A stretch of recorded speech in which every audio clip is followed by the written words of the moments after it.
আসসালামু আলাইকুম। প্রিয় দর্শক, প্রথমে আমি ভিডিওটা নিয়ে কথা বলি। সবচেয়ে ভালো হতো যদি ভিডিওটা আপনাদেরকে দেখাতে পারতাম, কিন্তু আমি দেখাতে চাই না। এমনিতেও আমি ভিডিও দেখাই না, তারপর আমি এই ভিডিওটা তো দেখাতে চাই না। কারণ যে কারণে এই ভিডিওটা নিয়ে কথা বলবো, সেই কারণে এই ভিডিওটা আরেকবার দেখানো ঠিক হবে না। ভিডিওটাতে দুটো চরিত্র। একজন হলেন আপনাদের খুবই পরিচিত মুখ, আমাদেরও পরিচিত মুখ, আমার খুব পছন্দের একটা মুখ। আমি ব্যক্তিগতভাবে তাকে পছন্দ করি। তার সরাসরি কথা বলতে পারার দক্ষতা, যোগ্যতা এবং মানে যুক্তিগ্রাহ্য কথা বলার জন্য মিস্টার হাসনাত আবদুল্লাহ, উনি ভিডিওটা একটা চরিত্র। আরেকটা চরিত্র হলো ছোট একটা বাচ্চা। এখানে দুজনের কথোপকথন।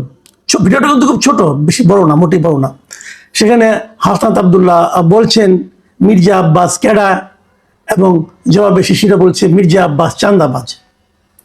মির্জা আব্বাস ও বলতেছে মির্জা আব্বাস চান্দাবাজ। মির্জা আব্বাস কেডা, মির্জা আব্বাস চান্দাবাজ। এই ছিল স্লোগান ধর্মী কথাবার্তা। মানে উনি ওই বাচ্চাটা হাসনাত আবদুল্লাহ সন্তান কিনা আমি ঠিক জানি না, তবে সন্তান না হলে সন্তান তুল্য কেউ একজন হবেন। তো এইভাবে দুজনে, মানে আমরা যেরকম ছোটবেলা আমরাও করেছি, এরকম আমরা আমাদের পিতাদের সঙ্গে এরকম করেছি যে বাবা একটা কথা বললো, আমরা সেটা জবাব দিলাম। অথবা আমার সন্তানের সঙ্গে আমি এই ধরনের আচরণ করেছি। কোনো একটা বিষয়ে আমরা দুজন শুয়ে শুয়ে কথা বলতাম। এরকম একটা শুয়ে শুয়ে কথা বলার জন্য মানে যেরকম পরিবেশ থাকা দরকার, ঠিক সেরকম পরিবেশেই তারা কথাগুলি বলছিলেন। এই ভিডিওটা খুবই ভাইরাল হয়ে যায়, সবাই দেখতে থাকে এবং নানা ধরনের সমালোচনা এটা হতে থাকে যে এই ধরনের ভিডিও দেওয়া ঠিক কিনা।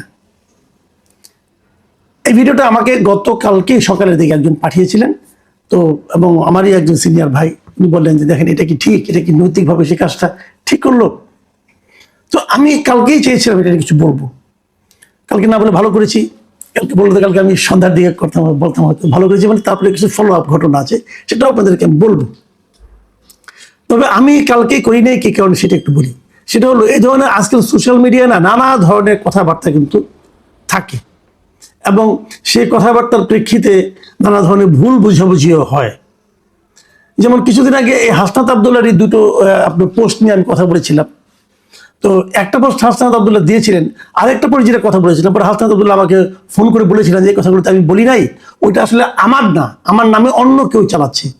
সোশ্যাল মিডিয়ায় কিন্তু এগুলিও হয়, অন্য কেউ চালায়, এমনভাবে কথা বলেন উনি বলেছেন। তো ওই অভিজ্ঞতার কারণেই আমিও পরে দেখলাম যে হ্যাঁ না, ওনার বক্তব্যই ঠিক। তো সেই কারণে আমি কালকে আর করিনি। কিন্তু কালকে রাত 9টার দিকে হাসনাত আবদুল্লাহ নিজেই তার ফেসবুক পেজে, তার ভেরিফাইড ফেসবুক পেজে ওই যে ভিডিওটা, ওটার একটা ব্যাখ্যা দিয়ে উনি দুঃখ প্রকাশ করেছেন। উনি বলেছেন এই কাজটা ঠিক হয়নি। আমি প্রিয় দর্শক আপনাদের জন্য ওই পুরো ব্যাখ্যাটা, ওনার পোস্টে পুরো ব্যাখ্যাটা আপনাদেরকে আমি একটু পড়ে শোনাবো। উনি লিখেছেন, সম্প্রতি সামাজিক যোগাযোগ মাধ্যমে একটি ভিডিও ছড়িয়ে পড়েছে যেখানে বিএনপির একজন সিনিয়র নেতাকে নিয়ে আমাকে আপত্তিকর মন্তব্য করতে দেখা যায়। ভিডিওটিতে একটি শিশুকেও কথা বলতে শোনা যায়, যা বিষয়টিকে আরো সংবেদনশীল করে তুলেছে। উল্লেখ্য, ভিডিওটি নির্বাচনকালীন সময়ে ধারণ করা হয়েছিল এবং এটি আমাদের একটি ক্লোজড গ্রুপে সীমাবদ্ধ ছিল। তবে গতকাল এই ভিডিওটি বিভিন্ন সামাজিক যোগাযোগ মাধ্যমে ছড়িয়ে পড়ে। ভিডিওটির জন্য আমি নিঃশর্ত আন্তরিকভাবে দুঃখ প্রকাশ করছি। এই কাজটি করা কোনোভাবেই উচিত হয়নি। ভবিষ্যতে যেন এ ধরনের অনাকাঙ্ক্ষিত ঘটনা পুনরাবৃত্তি না ঘটে এবং রাজনৈতিক পরিমণ্ডলে পারস্পরিক শালীনতা ও সৌহার্দ্য বজায় থাকে তা নিশ্চিত করতে আমি দৃঢ় প্রতিজ্ঞ। ফ্যাসিবাদ উত্তর রাজনীতিতে ব্যক্তিগত আক্রমণ, ঘৃণা বা বিদ্বেষ ছড়িয়ে রাজনৈতিক সৌহার্দ্য ও পারস্পরিক শ্রদ্ধাবোধ নষ্ট করার সংস্কৃতিকে আমরা কোনোভাবেই সমর্থন করি না। সুস্থ, সহনশীল ও দায়িত্বশীল রাজনৈতিক চর্চাই সবার প্রত্যাশা। আমার কাজের জন্য আমি আবারও দুঃখ প্রকাশ করছি। হাসনাত আবদুল্লাহর এই যে পোস্ট আমি আপনাদের টোটালটা পড়ে শোনালাম, এই জন্যই পড়লাম যে এই পোস্টটা পড়ে আমি মুগ্ধ, আসলে মুগ্ধ। আমি খুবই খুশি হয়েছি। দেখেন, মানুষ মাত্রই ভুল করতে পারে। পৃথিবীতে আপনি একটা মানুষ খুঁজে পাবেন না, আমি আমাদের হযরত মুহাম্মদ সাল্লাল্লাহু আলাইহি ওয়াসাল্লামের কথা বাদ রাখছি, এর বাইরে একটা মানুষ আপনি খুঁজে পাবেন না যার জীবনে কোনো ভুল নাই, পাবেন না। সবারই কিছু না কিছু ভুল আছে, কিন্তু সেই ভুলটা স্বীকার করতে পারার মতো মানসিকতা, এটা হলো সবচেয়ে গুরুত্বপূর্ণ। কেউ ভুল স্বীকার করে না, কিন্তু ভুল স্বীকার করতে চায় না। কিন্তু হাসনাত আবদুল্লাহ ডিটেল লিখে উনি ওনার ভুলটা স্বীকার করেছেন এবং উনি দুঃখ প্রকাশ করেছেন। এই যে মানসিকতা, এই যে চর্চা, এই যে আচরণ, এটাকে কিন্তু প্রশংসা করতেই হবে। আমি সেই ওনার সেই যে পোস্ট যেটা আছে, সেই পোস্টটা আমি দেখেছি এবং দেখার পর সেখানে আমি এটাও দেখেছি যে সেখানে কতগুলি মানুষ রিয়াকশন দিয়েছে, কতগুলি মানুষ কমেন্ট করেছে। আপনি শুনলে অবাক হবেন, আমি ম্যাক্সিমাম কমেন্টগুলো পড়েছি। আমি দেখেছি প্রায় এখানে যে 3 লাখ মানুষ এটাকে দেখেছে এবং মানে রিয়াকশন দিয়েছে এবং 22,700 মানুষ এখানে কমেন্ট করেছে। এই মানে কমেন্টটা, ওরা পোস্টটা 3,000 শেয়ার হয়েছে, মানে একটা বিশাল অনেক লোকের ইনভলভ হয়েছে এবং ম্যাক্সিমাম রিয়াকশনগুলি কিন্তু পজিটিভ রিয়াকশন। আমি কিছু কমেন্ট পড়ার চেষ্টা করেছি, সবগুলি কমেন্টে যে জিনিসটা নাকি কমন ছিল, প্রায় কমেন্টে, অধিকাংশ কমেন্টে, সেটা হলো এই যে দুঃখ প্রকাশটা, নিজের ভুলের জন্য ক্ষমা চাওয়ার যে প্রবণতাটা, যে কালচারটা, সবাই কিন্তু এটাকে প্রশংসা করেছেন এবং সবাই বলেছেন আপনি আগামী দিনেও এই চর্চাটা অব্যাহত রাখবেন। এই যে কথাটা বলছে, একজন লোক ভুল করেছে, ভুল স্বীকার করেছে, সবাই হুমড়ি খেয়ে সেখানে প্রশংসা করছে কেন? অথবা আমি এবার কেন ওনার একটা ভুল স্বীকার নিয়ে একটা কন্টেন্ট করতে যাচ্ছি, সেই ব্যাখ্যাটা একটু করতে চাই। আসলে আমাদের এখানে ভুল স্বীকারের কোনো কালচার নাই। কিছুদিন আগে আমরা দেখেছি আমাদের যোগাযোগ মন্ত্রী মিস্টার রবিউল আলম রবি, শেখ রবিউল আলম রবি, উনি কিন্তু চাঁদাবাজি নিয়ে একটা কথা বলেছিলেন। উনি বলেছিলেন যে এটা চাঁদা এবং চাঁদা নেওয়া এবং চাঁদাবাজি নাকি এক না, আপোষে নিলে সেটা চাঁদাবাজি নয়, এরকম নানা রকম কাহিনী। এটা উনি ব্যাখ্যা দিতে পরের দিন আবার উনি এমনভাবে কথাটা বলেছেন যে ওনাকে আবার পরের দিন ব্যাখ্যা দিতে হয়েছে এবং সেই ব্যাখ্যা কি সবার কাছে গ্রহণযোগ্য হয়েছে? আমার কাছে হয় নাই, অন্যদের কাছে কি হবে? কারণ উনি আগের দিন কি বলেছেন সেটা তো আমি নিজেই শুনেছি, ওটা তো ভিডিও এখনো আছে, উনি ব্যাখ্যা দিয়েছেন। এবং তারপরে উনি আবার দেখলাম গতকালকে আবার সেই একই কথা রিপিট করছেন। উনি আবারও বলছেন যে চাঁদাবাজির পক্ষে ওনার বক্তব্য উনি দিচ্ছেন, চাঁদার পক্ষে দিচ্ছেন বক্তব্য। এখন এই যে জিনিসটা, উনি কিন্তু ওনার এই ভুলটাকেই সত্য প্রমাণ করার জন্য উঠে পড়ে লেগেছেন। আমরা এরকম আগেও দেখেছি, অনেক পলিটিক্যাল লিডার একটা কথা বলে ফেলেন, পরে বলেন কি আমার কথা ভুল ব্যাখ্যা করা হয়েছে। আর আমি ব্যাখ্যা করার কি আছে, ভিডিও চালাইছে, আপনি কি বলেছেন সেটা ভিডিও আমরা দেখেছি, তো ভিডিওতে আমরা ব্যাখ্যা কি করলাম? ওর তো ব্যাখ্যা করার কোনো সুযোগ নাই।